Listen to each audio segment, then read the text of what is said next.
Church picnics once brought communities together. Over time, tastes evolved, and many beloved dishes faded away. But today, I'll give you a taste of the good old days through these forgotten church picnic recipes no one makes anymore. In the 20th century, church picnics were more than gatherings. They were culinary showcases where simple ingredients turned into unforgettable creations. Among these was a dish that perfectly embodied practicality and crowd-pleasing charm, the hot dog crowned with creamy coleslaw. Born in the South, where coleslaw was practically a religion, this combination united two beloved staples into a handheld masterpiece. It was cheap, easy to assemble, and had the rare gift of tasting just as good warm as it did after sitting out for a hymn or two. The versatility of this dish made it a picnic powerhouse. Whether paired with smoky barbecue sauces or left unadorned, the coleslaw added crunch, tang, and a cool contrast to the savory hot dog. It was the kind of recipe where you didn't need a culinary degree, just a willingness to roll up your sleeves and pile it high. Kids loved it. Adults appreciated its simplicity, and even the most novice cooks could pull it off. But as convenience foods grew in popularity, fresh coleslaw recipes fell by the wayside. Pre-packaged sides and fast food chains stole the spotlight, leaving the Salvation slaw dog behind. Mid-century America loved a dish that could pull double duty, easy to prepare and satisfying enough to feed a crowd. Picnic pea salad supreme fit the bill perfectly. This chilled salad, made with sweet green peas, crispy bacon, shredded cheddar, and a creamy dressing, was a real statement. In an era when canned and frozen vegetables were kitchen staples, this salad offered a way to transform humble peas into something extraordinary. It became a picnic regular, especially in the Midwest, where hearty and easy-to-make recipes reigned supreme. What made this dish so practical was its adaptability. The ingredients were pantry-friendly, the preparation was straightforward, and it held up well outdoors. No one likes a salad that wilts before the blessing. Its sweet and savory flavors appealed to kids and adults alike, and its vibrant colors made it visually appealing on any potluck table. Plus, bacon and cheddar, arguably the ultimate crowd-pleasing duo, did a lot of the heavy lifting. So, what happened? Well, somewhere along the line, supreme salads lost their shine. Health-conscious trends and the rise of pre-made options nudged recipes like this into obscurity. During the heyday of church picnics, the fellowship hall often doubled as a proving ground for comfort food creativity. One such creation was a warm, gooey dish that stole the show every time it appeared on the table. A blend of melted cheddar, sweet corn, and creamy ingredients baked to bubbly perfection, this dip embodied everything a crowd pleaser should be: indulgent, shareable, and impossible to resist. Cheddar corn dip transformed canned or fresh corn into a culinary centerpiece, and its simplicity was part of its charm. The ingredients were affordable and readily available, and the recipe could be customized to suit any taste. Add a pinch of spice for heat, or serve it with an assortment of chips and crackers. The possibilities were endless. It also had the rare advantage of being just as good lukewarm as it was fresh out of the oven, making it ideal for long picnic afternoons. So why don't we see this dish anymore? Blame it on changing tastes and the popularity of less labor-intensive store-bought dips. In a world where convenience reigns, the Chapel cheddar corn dip has taken a back seat. But for those who remember its rich, cheesy goodness, it remains a delicious symbol of community gatherings and the joy of sharing a dish made with love. In the kitchens of the South, where comfort food was practically a calling, one small golden snack became a beloved staple at church picnics and potlucks alike: sausage balls. These bite-sized morsels, made from sausage, cheese, and a touch of baking mix, were the perfect balance of savory and satisfying.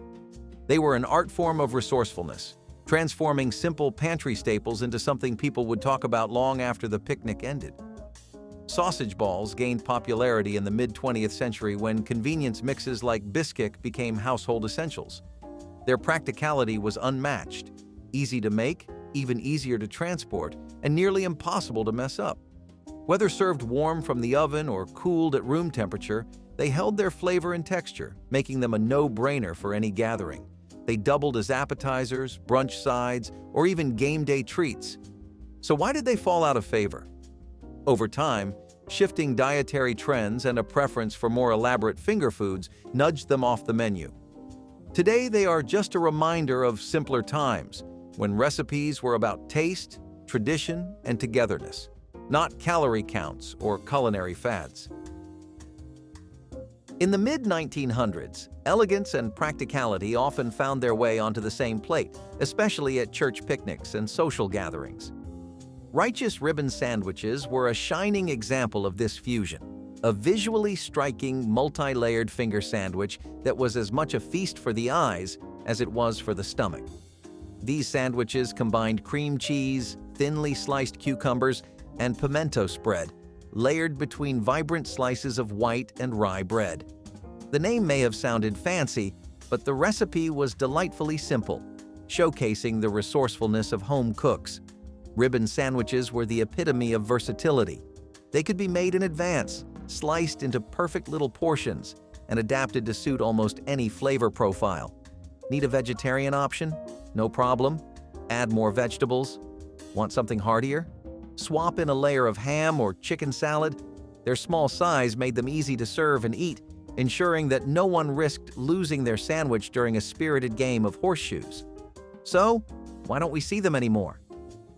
As trends shifted toward more casual grab-and-go fare, the labor-intensive ribbon sandwiches slowly fell out of favor.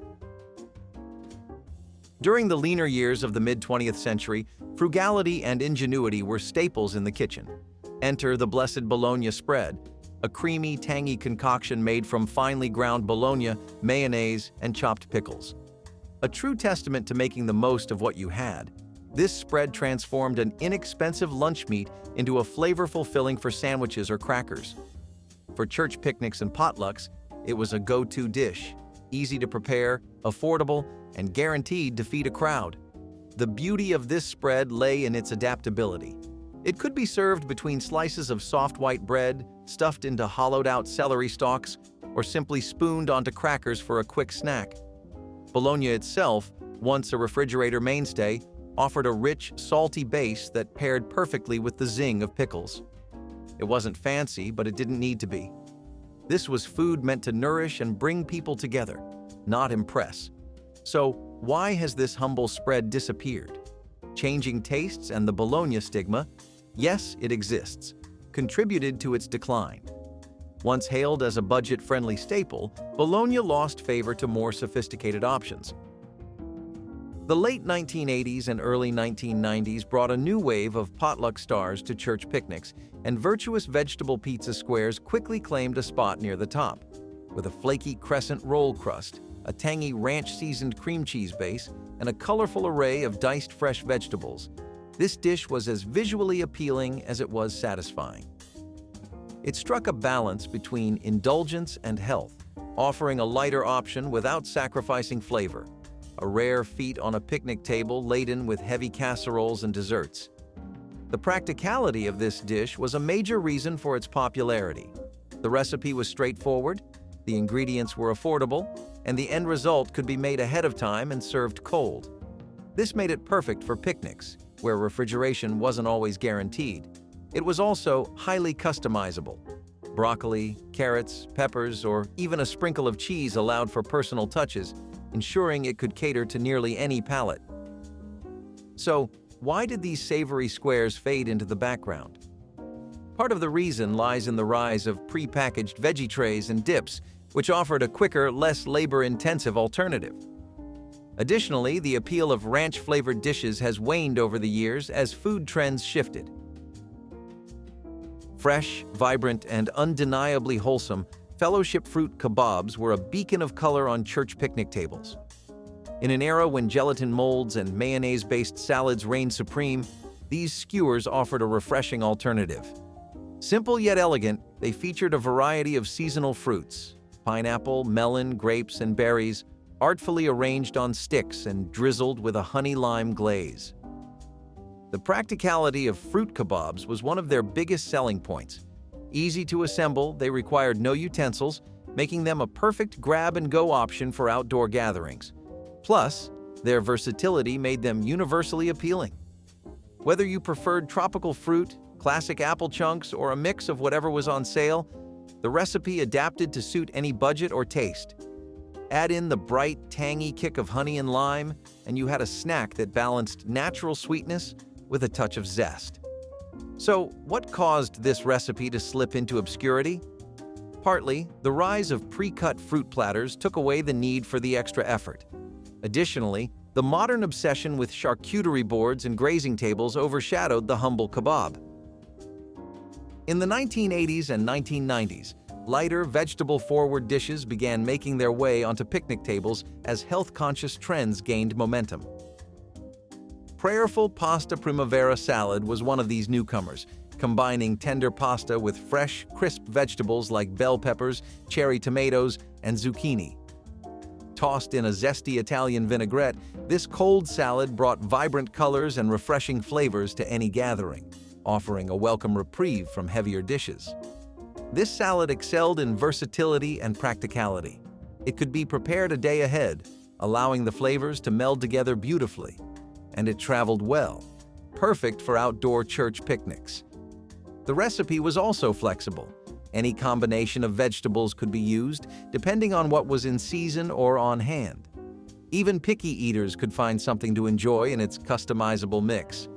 Add a sprinkle of Parmesan, and it could easily transition from a simple side dish to a more filling option. So, why has it become a rarity? As pre-packaged pasta salads and pre-made dressings became widely available, the labor of chopping fresh vegetables and mixing homemade vinaigrettes seemed less appealing. Modern convenience overshadowed the care that went into making this dish. Few dishes captured the smoky, sweet essence of a church picnic like heavenly honey-glazed chicken wings. Sticky, tender, and bursting with flavor, these wings were a star attraction on many potluck tables, often disappearing before the blessing was finished. Marinated in a blend of honey, soy sauce, garlic, and spices, then grilled to caramelized perfection, these wings struck the perfect balance between sweet and savory, an irresistible combination. Chicken wings, once considered a less desirable cut, gained popularity in the mid-20th century as backyard grilling became a cultural staple. Their versatility made them a favorite for gatherings. Easy to handle, universally loved, and adaptable to different flavors. For church picnics, they were a practical choice. Grilling could be done on site, and the wings didn't require utensils, making them ideal for outdoor events. But as time went on, the rise of fast food and ready-made options pushed homemade wing recipes aside. Buffalo-style wings dominated the scene, leaving behind the honey-glazed classics that required a little more time and effort. Additionally, concerns over sticky fingers and the mess factor may have played a role in their decline. In the world of potlucks and church picnics, the holy hoagie dip was the kind of dish that sparked curiosity and kept people coming back for seconds. Inspired by the classic Italian hoagie, this creamy dip combined diced deli meats like salami and ham, provolone cheese, crisp lettuce, tomatoes, onions, and zesty Italian dressing, all folded into a creamy mayonnaise base. Served with toasted baguette slices or crackers, it was essentially a hoagie deconstructed and ready to share. No messy sandwiches required. The dip's rise in popularity during the late 20th century mirrored America's love for Italian-inspired cuisine and the growing trend of turning traditional dishes into crowd-friendly dips. Its versatility made it a potluck superstar. Adjust the meats, toss in some hot peppers for spice, or lighten it up with low-fat ingredients. The options were endless. Plus, its no-cook preparation meant less time in the kitchen and more time enjoying the gathering. So why did it fade into obscurity? Part of the decline can be attributed to a cultural shift toward lighter, healthier fare. The cream-based dips of yesteryear gave way to hummus and veggie platters. In the heart of the South, where hospitality is a way of life, Dixie caviar was a dish that embodied community and resourcefulness. This colorful medley of black-eyed peas, bell peppers, onions, and tomatoes, all tossed in a tangy vinaigrette, earned its nickname for being the poor man's caviar. It was simple yet bold, and its vibrant flavors were a reflection of Southern ingenuity, turning pantry staples into something worth celebrating. The dish was practical in every sense. Black-eyed peas, long a symbol of good luck in Southern culture, were inexpensive and packed with protein, making them a staple in home kitchens. The fresh vegetables added crunch and color, while the tangy dressing brought it all together. Served with tortilla chips or crackers, Dixie caviar could function as an appetizer, side dish, or even a light meal. And its make-ahead nature meant it could be prepared the day before, allowing the flavors to meld beautifully. But as convenience foods and prepackaged dips grew in popularity, dishes like Dixie caviar began to fade. It also suffered from the misconception of being too simple in a world increasingly drawn to elaborate recipes. In the post-war era, when convenience foods were revolutionizing the American kitchen, Angel's ambrosia pie emerged as a sweet symbol of the times. This chilled, no-bake dessert combined fruit cocktail, shredded coconut, and marshmallows folded into a creamy base, all nestled in a graham cracker crust. It was inspired by ambrosia salad, a classic Southern dish with roots in 19th-century holiday traditions. But here, it was given a modern twist, easy to prepare and perfect for the church potluck circuit. Practicality was one of the pie's greatest strengths. With canned fruit cocktail and pre-made crusts widely available, the ingredients were budget-friendly and accessible. The recipe required no cooking, making it an ideal choice for busy homemakers balancing everything from Sunday school prep to feeding a family. Its versatility was another draw. The filling could be adjusted with fresh fruits, whipped cream, or even a splash of fruit juice to suit personal preferences. So, why did this dessert lose its spot on the picnic table? As palates evolved and fresh ingredients became more accessible, dishes relying on canned and processed components fell out of favor. Church picnics and fellowship halls were often the birthplace of creative beverages, and gracious grapefruit punch was no exception. This bright and bubbly concoction combined grapefruit soda, tangy pineapple juice, and creamy sherbet for a refreshing drink that balanced tartness and sweetness in every sip. Popular in the mid-20th century, when fizzy sodas and tropical flavors were all the rage, this punch became a go-to for church gatherings, bridal showers, and summer socials. The practicality of this punch was undeniable. It required no fancy equipment, just a big bowl, a ladle, and a crowd of thirsty guests. The recipe was endlessly adaptable. Swap out the grapefruit soda for lemon lime if you couldn't find it, or add sliced citrus for a decorative touch. It was as visually appealing as it was delicious, with the sherbet floating on top, slowly melting into a creamy foam. So, what caused this iconic punch to fade from view? The answer lies partly in changing beverage trends. As prepackaged sodas and sparkling waters gained popularity, the art of mixing homemade punches fell by the wayside. Additionally, the unique flavor profile of grapefruit didn't appeal to younger generations as much as sweeter alternatives. In the 1960s and 1970s, as convenience foods and chilled dishes grew in popularity, cold pasta salads became a staple at church picnics. Savior's shrimp pasta salad was one of the more elegant options, combining tender shrimp, crunchy celery, and a creamy dill dressing. Tossed with perfectly cooked pasta, it offered a sophisticated twist on the typical potluck fare, adding a touch of coastal charm to even the most landlocked gatherings. This salad excelled in versatility. It could be adapted to fit the occasion, with small tweaks like adding fresh herbs, chopped vegetables, or even a splash of lemon for brightness. Its creamy dill dressing was a crowd pleaser that complemented the sweetness of the shrimp and the subtle flavor of the pasta. The dish also traveled well, making it perfect for outdoor events where refrigeration might be minimal. So, why did this elegant creation fade from our tables? The answer lies in changing dietary habits and the growing availability of pre-made seafood salads in grocery stores. Over time, many home cooks opted for simpler, less time-consuming alternatives. Additionally, as food safety awareness increased, dishes featuring seafood became less common at room temperature events. In the mid-20th century, when creativity in the kitchen often stemmed from necessity, benevolent Bologna cups made their debut as an ingenious way to stretch humble ingredients into a crowd-pleasing dish. A simple slice of Bologna, baked into a cup shape in a muffin tin, became the perfect edible vessel for mashed potatoes, macaroni salad, or even coleslaw. This dish was both playful and practical, a combination that fit perfectly with the spirit of community potlucks and church picnics. The versatility of Bologna cups was their standout feature. They could be filled with just about anything, making them adaptable to whatever leftovers or budget-friendly ingredients were on hand. They were also easy to portion and serve, making them ideal for large gatherings. And let's not forget their visual appeal.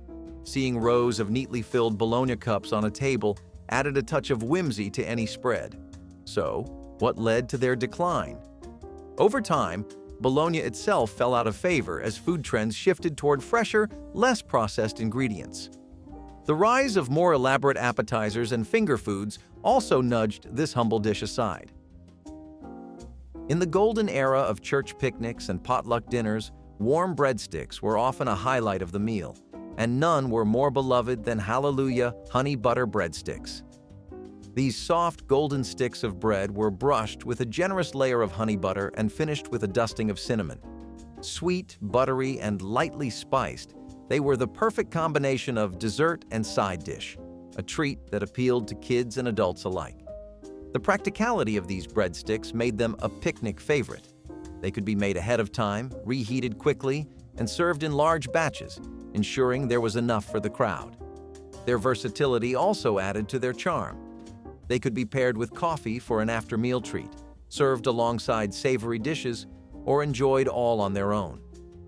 And let's not forget their portability, a major plus for outdoor gatherings. So why have these heavenly breadsticks become a rarity?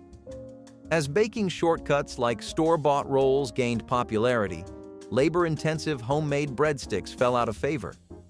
Health-conscious trends didn't help either, as buttery, carb-heavy recipes were pushed aside for lighter alternatives.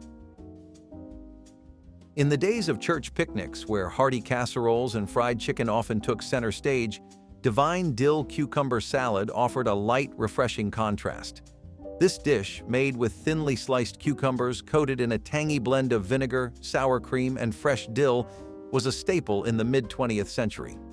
It reflected a shift toward incorporating fresh produce into meals, particularly during the warmer months when cucumbers were plentiful in backyard gardens. Practicality was one of its strongest virtues. The ingredients were inexpensive and easy to find, and the dish required no cooking, making it a breeze to prepare for a crowd.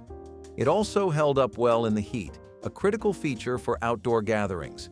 Its versatility meant it could be served as a side dish, a palate cleanser, or even as part of a sandwich filling.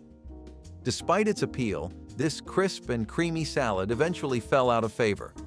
As more elaborate salads and pre-packaged options gained popularity, simpler recipes like this one began to feel outdated.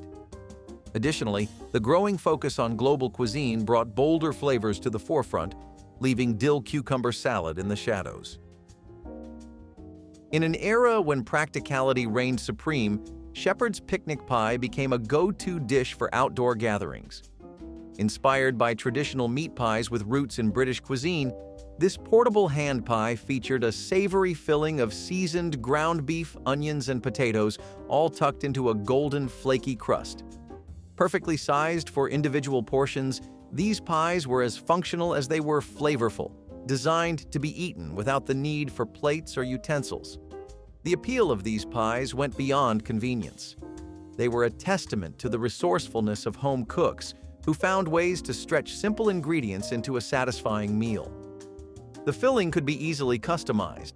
Add peas or carrots for extra vegetables, or swap ground beef for whatever meat was on hand. The crust, often made with pantry staples like flour and lard, added a rich, buttery element that tied everything together. So what caused these hearty hand pies to disappear from picnic tables? The rise of fast food and pre-packaged snacks overshadowed time-intensive homemade recipes.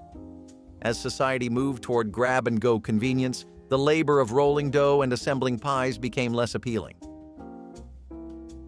In the mid-20th century, before charcuterie boards became the height of culinary fashion, there was the humble yet beloved righteous relish tray. A staple at church picnics and potlucks, this platter featured an assortment of pickles, olives, and pickled vegetables, often accompanied by crackers or crusty bread. Simple yet striking, it was the perfect blend of salty, tangy, and crunchy, an ideal prelude to heartier fare. The historical roots of the relish tray can be traced back to a time when home canning was common, and pickled vegetables were a way to preserve the harvest. Offering an array of pickles at a gathering was not only practical, but also a point of pride for the home cooks who had prepared them. The versatility of the tray was another advantage. It could include anything from classic dill pickles and sweet gherkins to pickled carrots, onions, or even spicy peppers, making it easy to tailor to personal tastes or seasonal availability. So why has the relish tray largely vanished from modern tables? The rise of convenience foods played a big role. Store-bought appetizers and snack mixes replaced the need for handcrafted platters. In the heyday of church potlucks and picnics, desserts often carried the weight of a gathering's final impression, and glory-glazed fruit bars rarely disappointed. These sweet bars featured a buttery shortbread crust, a glossy layer of apricot jam, and a golden toasted coconut topping. Originating in the mid-20th century, when simple ingredients were elevated through ingenuity, these bars quickly became a favorite for their perfect balance of texture and flavor. The practicality of this dessert was undeniable. It was easy to prepare, made from pantry staples, and could be cut into neat squares for serving, ideal for feeding a crowd. The recipe was also versatile. Not a fan of apricot? Swap in strawberry, peach, or any other jam you had on hand. The coconut topping, lightly sweetened and crisped in the oven, added a unique flair that made these bars stand out in a sea of cookies and cakes. So why don't we see these delightful treats much anymore? Changing dessert trends and the rise of prepackaged sweets overshadowed the charm of homemade fruit bars. Additionally, coconut, once a common pantry item, has fallen out of favor with some due to dietary preferences or taste. In the days when church picnics were synonymous with indulgent homemade treats, faithful fried apple rings brought a touch of carnival-style fun to the table. This simple yet delicious dessert featured crisp apple slices, dipped in a light batter, fried until golden, and finished with a dusting of cinnamon sugar. The result was a warm, sweet, and slightly tangy bite that captured the essence of autumn, no matter the season. The practicality of this recipe made it a frequent guest at gatherings. Apples were affordable, widely available, and easy to work with, while the batter could be whisked together using basic pantry ingredients. Fried apple rings were also incredibly versatile. They worked as a dessert, a snack, or even a breakfast treat alongside coffee, and their individual portions made them ideal for sharing, with no forks or plates required. So, why don't we see these anymore? Frying, once a common cooking method, has fallen out of favor due to health concerns and the labor-intensive nature of the process. Add to that the rise of prepackaged apple snacks and desserts, and these homemade treats began to fade. In the days of outdoor fellowship and potluck feasts, sacred summer sausage sliders were a savory favorite that combined simplicity and bold flavor. These miniature sandwiches, made with slices of summer sausage, sharp cheddar cheese, and a dollop of spicy mustard, packed a lot of taste into a small bite. Served on soft dinner rolls or crusty baguette slices, they were the perfect handheld snack for picnics and church gatherings. The sliders' practicality was one of their greatest strengths. Summer sausage, with its long shelf life, didn't require refrigeration, making it an ideal choice for outdoor events. Add to that the fact that they could be pre-assembled or set up as a do-it-yourself sandwich bar, and you had a dish that was both convenient and adaptable.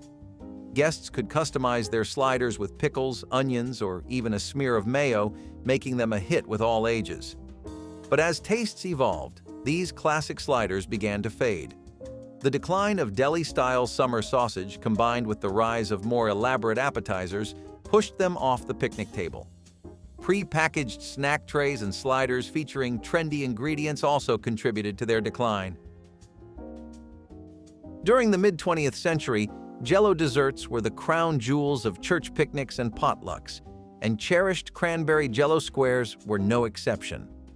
This layered creation brought together the tartness of cranberry gelatin, the sweetness of crushed pineapple, and the creamy richness of a whipped cream cheese topping. Its vibrant red hue made it visually striking, while the contrasting textures kept guests coming back for seconds. The practicality of this dish was undeniable. Gelatin-based desserts were inexpensive, easy to prepare, and required little more than a refrigerator and some patience.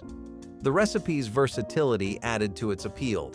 Home cooks could swap in other fruits, experiment with different flavors of jell-o, or even add chopped nuts for extra crunch. It was a crowd pleaser that could double as a side dish or a dessert, making it an all-star at potlucks. So why did this classic fade away? As tastes shifted toward fresher, less processed ingredients, gelatin dishes began to lose their charm.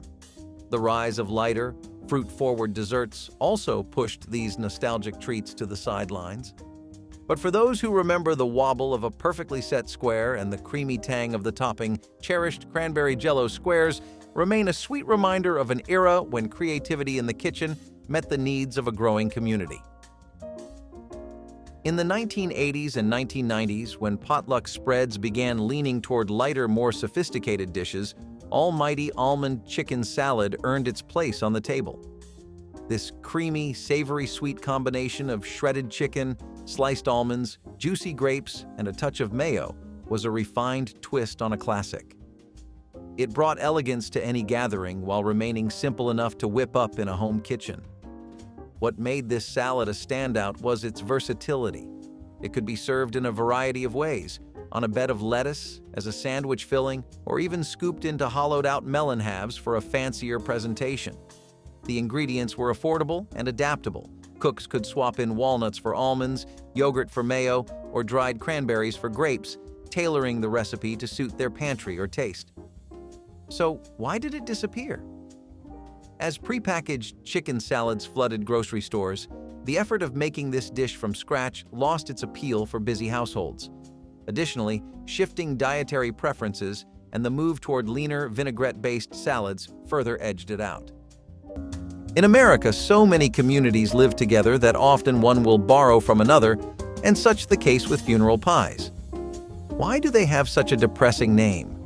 Well, the pie was most often seen at funerals and was given to families as a consolation food.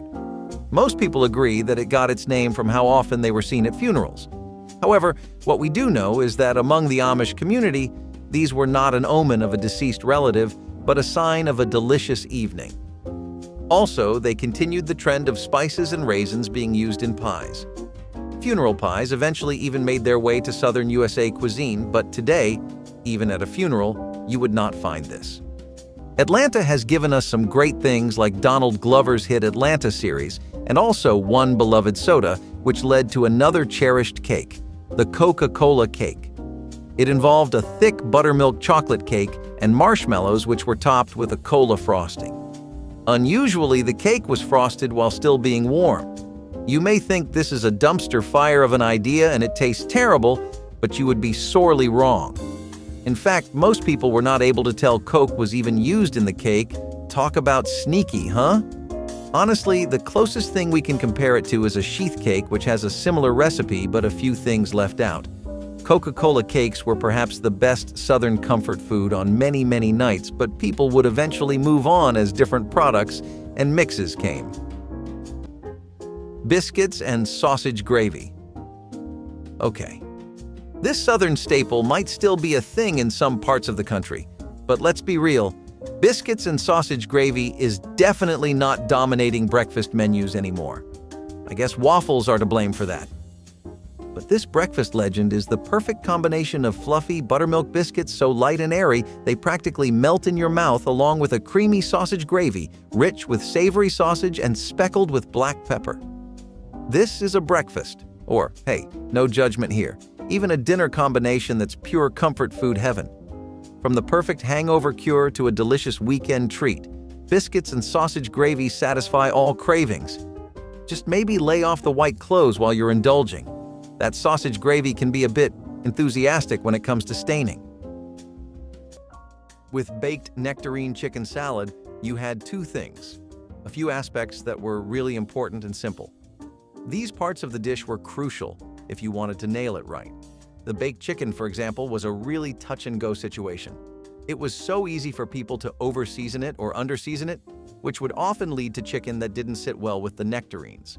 Mostly people would use chicken breasts and thighs so that their flavors could bounce off of everything else while the meat itself would be soft and chewable. This was only boosted by the fact that it was marinated and then rubbed in a lot of herb mixes built to work with nectarines.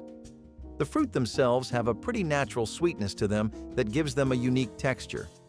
If you bake them, they sort of soften, and that gives them an entirely new layer of texture and flavor. The nuts and cheese, plus the dressing, are small side elements, but they take a lot of attention to detail to shine. You want to toast the almonds just until they're slightly crunchy, and no more. Goat cheese works best here, or blue cheese if you can't find any. The dressing, a light vinaigrette, is probably the most important part.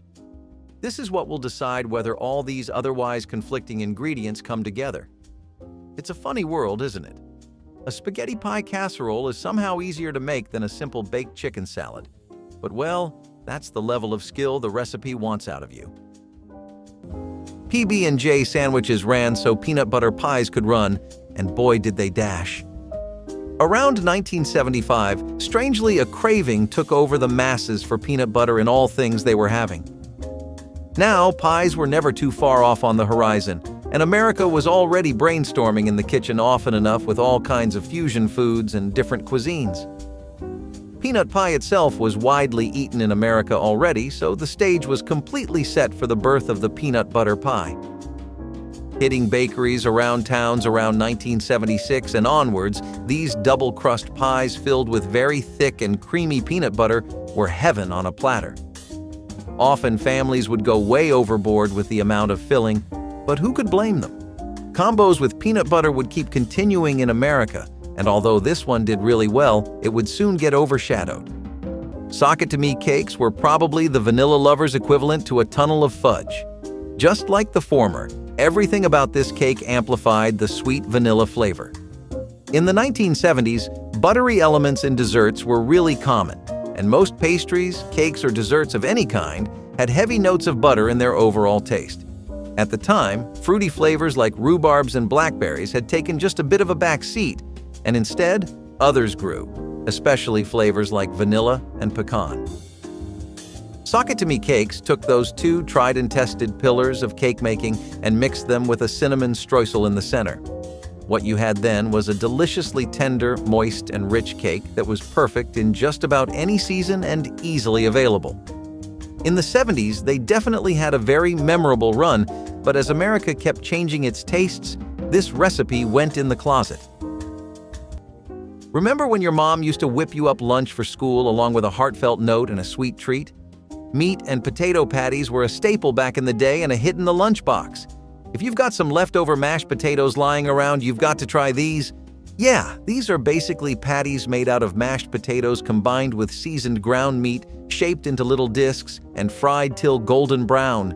They pair perfectly with ketchup, your favorite dipping sauce, or even a dollop of sour cream for a tangy twist. Meat and potato patties are the ultimate finger food that is still a hit to this day. Well, with McDonald's French fries on the rise, these really don't make an appearance that often, but you can whip these patties up anytime.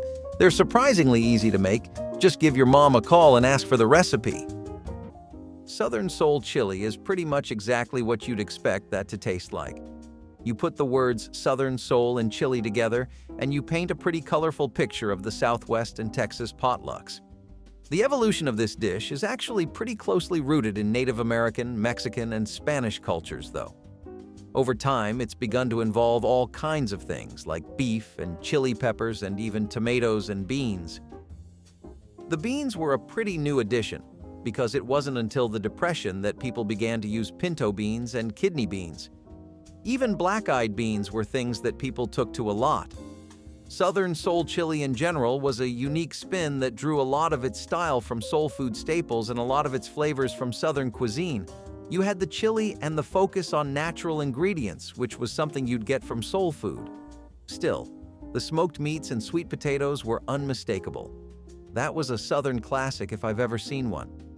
Where else do you see that much smoked brisket being used? Or that much pulled pork? Either way, this makes for one really explosive chili, so try it at your own risk. Green tomato pies might take your taste buds for a spin, since you might have rarely heard of or tried this pie. In reality, though, when made with summertime spices like cloves and cinnamon, they would take on a very fruity taste similar to apples or rhubarbs.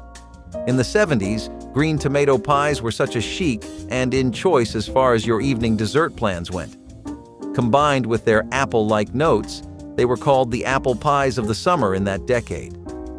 The 1970s had a whole spectrum of food, from experimentative train wrecks to simple knockouts. Green tomato pies were somewhere in the middle and did find a fan base, but not one strong enough to last into the new age of today.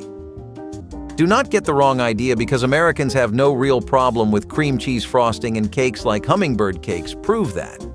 Hummingbird cakes were a deeply beloved 3-layered cake with a very smooth and buttery cream cheese frosting. Bananas, pineapples, pecans, and brown sugar were also used, but contained in different layers. Due to the way it was structured, with each section having a unique taste, the cake sold heaps. If you ever have had one, by the way, remember to thank Jamaica for doing the US a favor and giving us the recipe. They actually did it to promote tourism to Jamaica, so we guess it is a win-win situation. Despite having peaked in the 70s and being largely gone by the 90s, it was still known as the most wanted recipe in Southern Living's recipe in 1990. If you do not know, that magazine was and is a pretty big deal for chefs. Now, Swiss steak is like a warm hug from the past. This dish is all about slow-cooked, fall-apart tender beef bathed in a tangy tomato sauce. Think slow cooker vibes, but way before slow cookers were even a thing. Now, the Swiss steak is all about patience. The longer you simmer the beef, the more melt-in-your-mouth delicious it becomes. It's also the perfect way to use up that tougher cut of meat you accidentally grabbed at the store.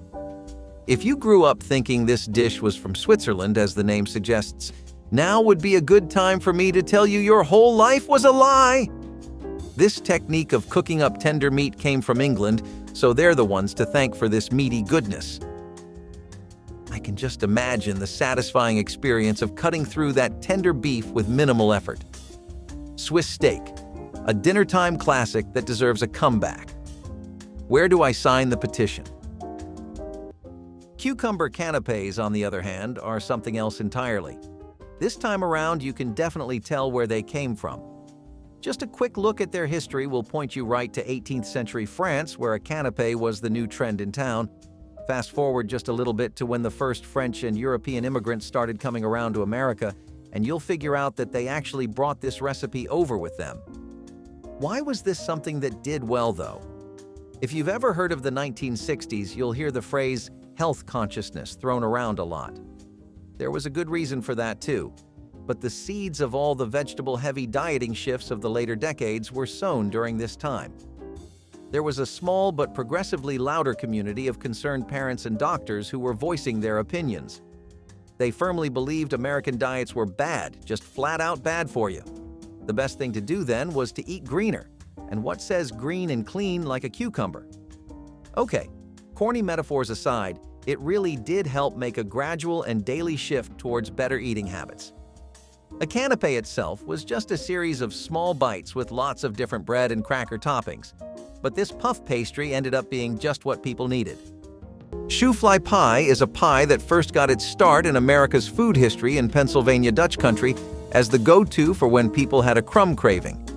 Wanted a pie that had a crunchy crust and a crumb-filled topping? Shoofly pie was on speed dial and also on every bakery shelf in the 70s, just waiting to arrive at your doorstep. A molasses filling inside a sizable crust was the apple of every Pennsylvania resident's eye, and soon the infection would spread. People from every state started adopting their own versions of shoofly pies, although when the itch came for an authentic, flavorful shoofly, a road trip to Pennsylvania was in order. I guess when a dish boosts tourism for your state, you can officially consider it good. Those same folks now visit for other reasons since shoofly have flown away from bakeries. Earthquake cakes are not made from innovation born of scarcity. No, on the contrary, many critics and crowds were of the opinion that it often did too much. Similarly, for people who loved explosive combinations of flavors that bounced off of each other, this was nirvana. A chocolate mix base for the cake layered and filled with coconuts, pecans, and chocolate chips, as well as topped with cream cheese and chocolate batter. Yeah, that definitely sounds like a lot.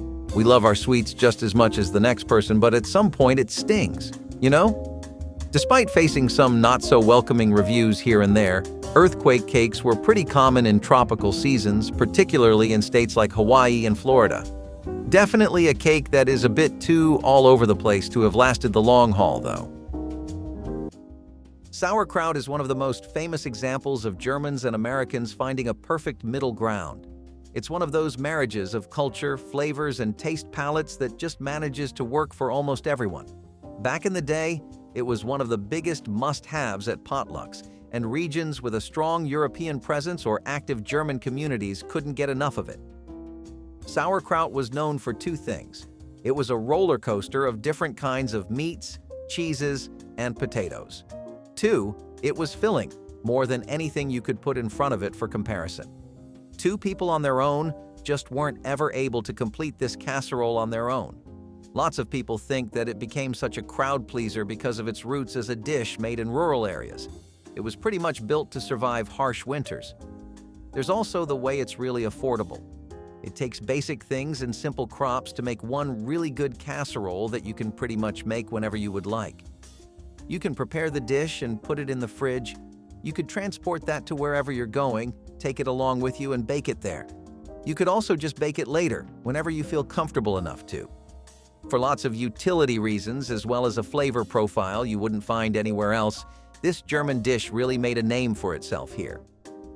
Be very wary of what you see on the internet when you search for a Jefferson Davis pie. For some reason, a lot of traditional recipes out there have started leaving out literally everything that makes this pie special. See, a proper Jefferson Davis pie is an antique 1970s recipe for sure. But even in the earliest 19th century references in cookbooks, it is dried fruit pie. Jefferson Davis made with spices, dates, pecans, and raisins, very each thick custard filling. In different parts of the South, the concentrated bourbon syrup to go along with it also got popular, but the pie worked as it was too.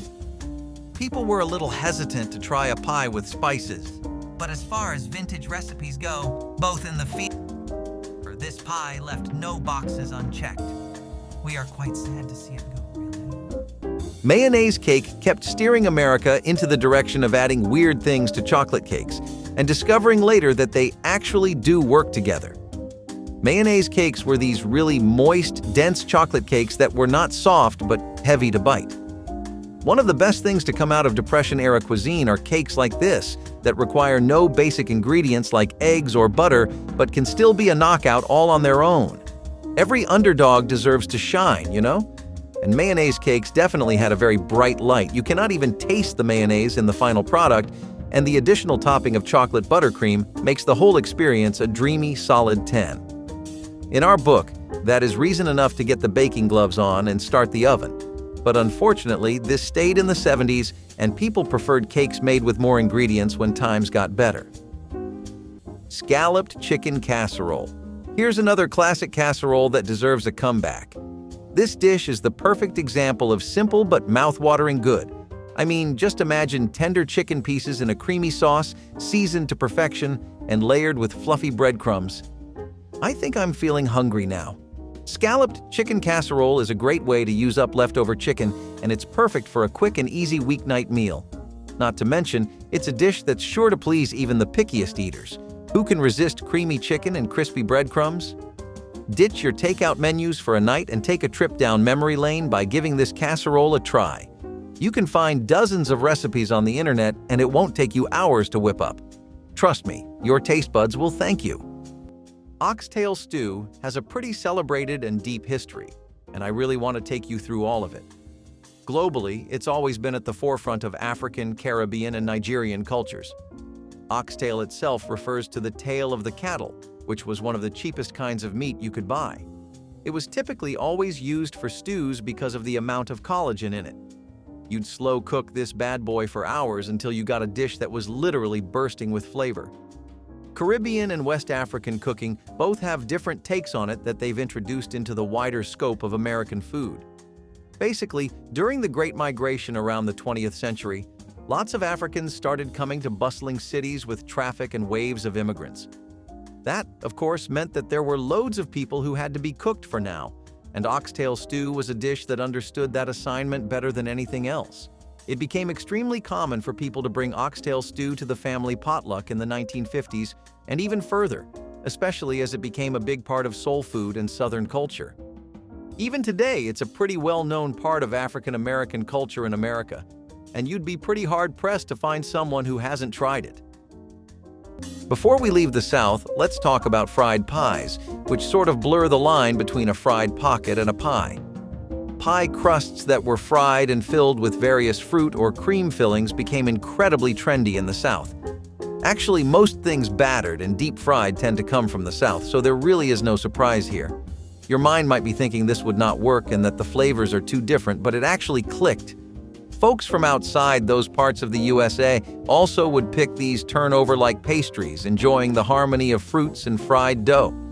Fried pies gave people a similar feeling to eating a chocolate donut, since sometimes they would be filled with chocolate. Currently, it is just a forgotten Southern legend.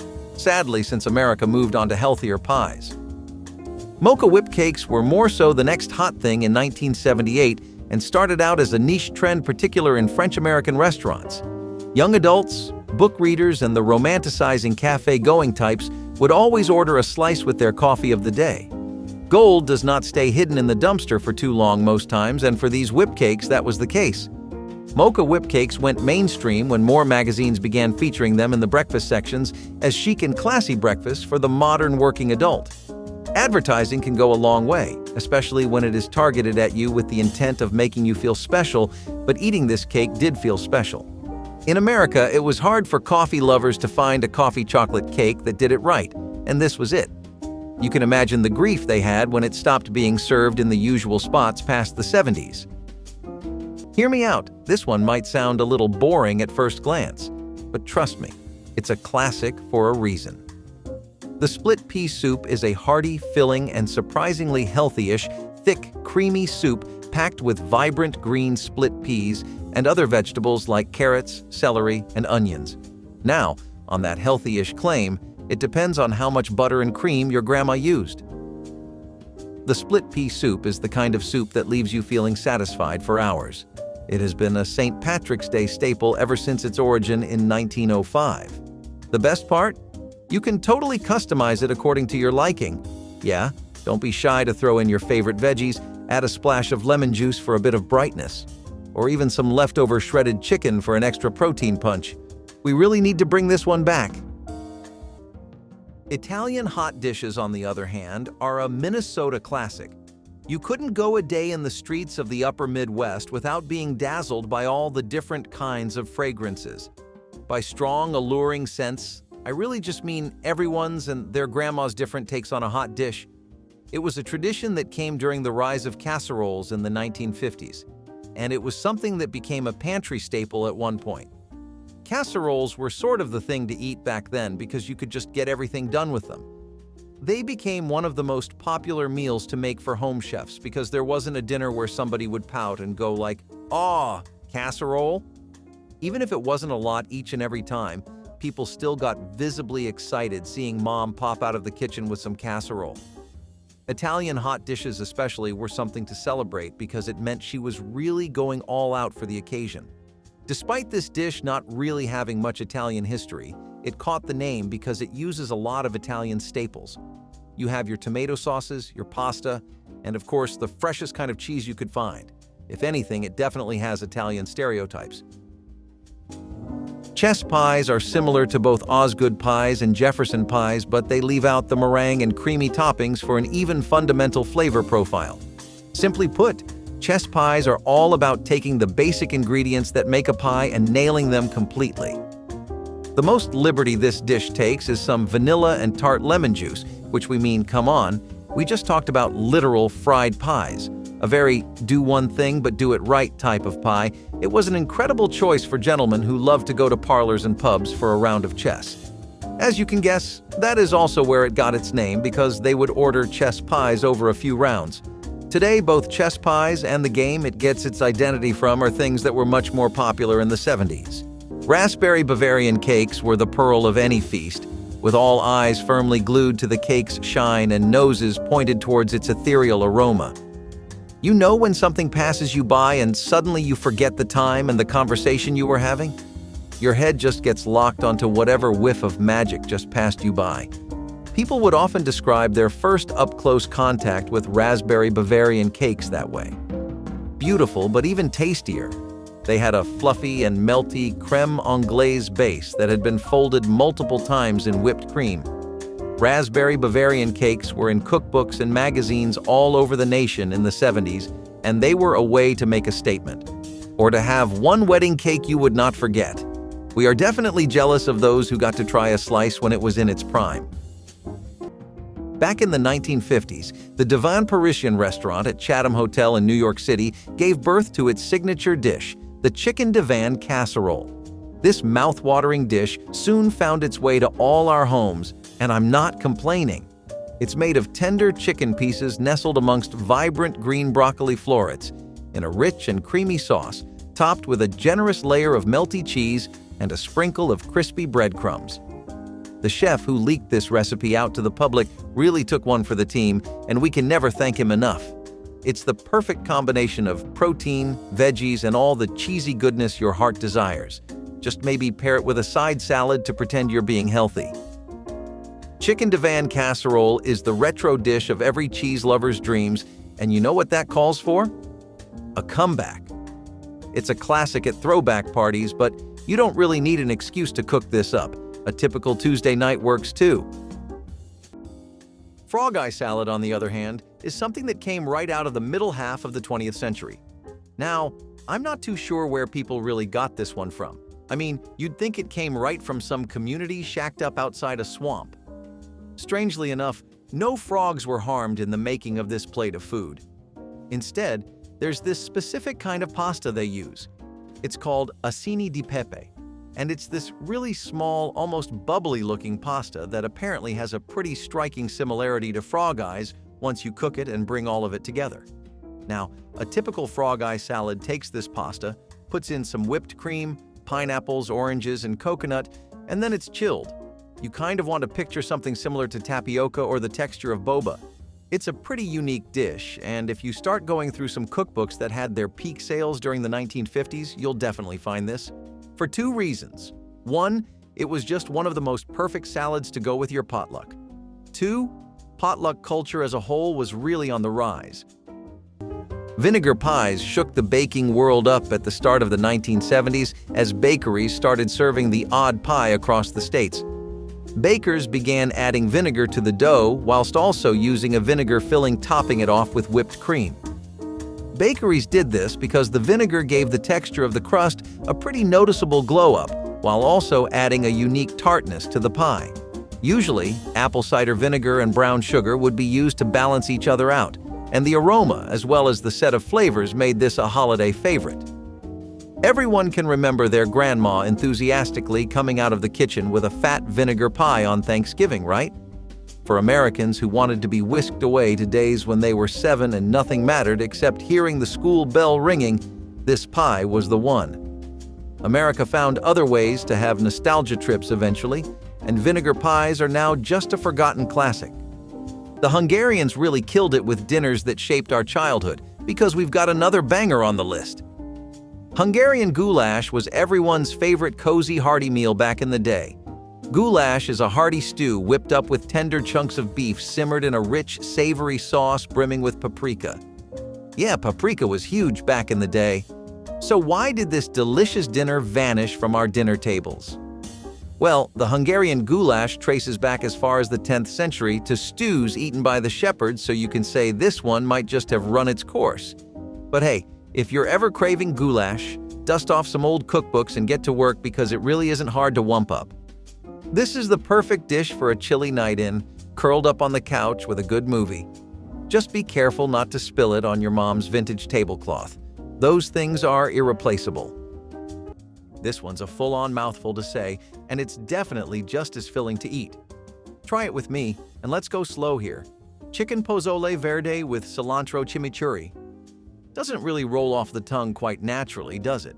I think it's the verde and the chimichurri. There must have been a better name for this dish. Either way, that just goes to show how many different kinds of things are at work here. Pozole itself is a really beloved cultural Mexican soup that goes all the way back to pre-Columbian times. The dish was apparently something that the Aztecs came up with as a part of ritual food. It even comes from the Nahuatl language, which means hominy, since that's the base of the soup. It was pretty common to make it with pork. The verde aspect comes from the tomatillos, coriander, and chilies that are used. Typically, it's recommended to use pork, but Americans decided to popularize chicken as the default for this recipe. On the other hand, you have your cilantro chimichurri. This is a really vibrant herb-based sauce that helps balance out all of those strong flavors into something more manageable. All in all, you get a pretty wonderful dish to eat right after your main course, and it's perfect for ending the dinner on a high note. If you enjoyed this video, make sure to let us know your favorite church picnic recipe in the comments below. And don't forget to like and subscribe to the channel.